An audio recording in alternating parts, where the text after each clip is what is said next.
بسم اللہ الرحمن الرحیم۔ ہمارے اسلامک انفارمیشن چینل کے حاضرین السلام علیکم۔ آج کی اپنی اس ویڈیو میں آپ کو حضرت بلال حبشی کا ایک رلا دینے والا واقعہ سناؤں گی۔ نبی پاک صلی اللہ علیہ وسلم کے دنیا سے پردہ فرمانے کے بعد حضرت بلال حبشی شام چلے گئے اور وہیں پر بسیرا کر لیا۔ بہت عرصہ گزر جانے کے بعد حضرت بلال حبشی نے خواب دیکھا اور خواب میں نبی پاک صلی اللہ علیہ وسلم کی زیارت ہوئی، اور آپ صلی اللہ علیہ وسلم نے حضرت بلال حبشی سے خواب میں فرمایا کہ اے بلال، ہمیں ملنا کیوں چھوڑ دیا؟ جیسے ہی حضرت بلال حبشی اپنے خواب سے بیدار ہوئے، مدینہ کے لیے روانہ ہو گئے۔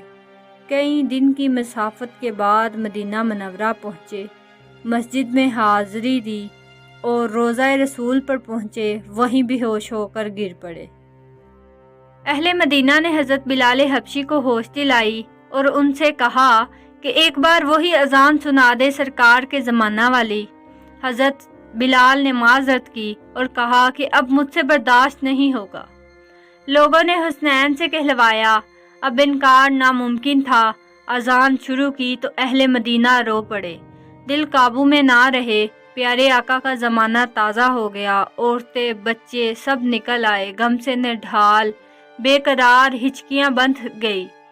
جب کہا اشہد ان محمد رسول اللہ، لوگ چیخے مار کر رونے لگے۔ حضرت بلال کی نظر ممبر رسول پر پڑی، ممبر خالی تھا، سرکار نہیں تھے۔ خالی ممبر دیکھ کر حضرت بلال حبشی گر پڑے اور بے ہوش ہو گئے، اذان مکمل نہ کر سکے۔ ہوش میں آئے تو اٹھے اور روتے ہوئے شام کی طرف دوبارہ روانہ ہو گئے۔ یا اللہ ان جیسی محبت بھی ہمارے دلوں میں بھر دے، آمین۔ اگر ہماری آج کی ویڈیو پسند آئی ہو تو ہمارے چینل کو سبسکرائب کریں، ویڈیو کو لائک کریں اور زیادہ سے زیادہ شیئر کریں۔ اللہ حافظ۔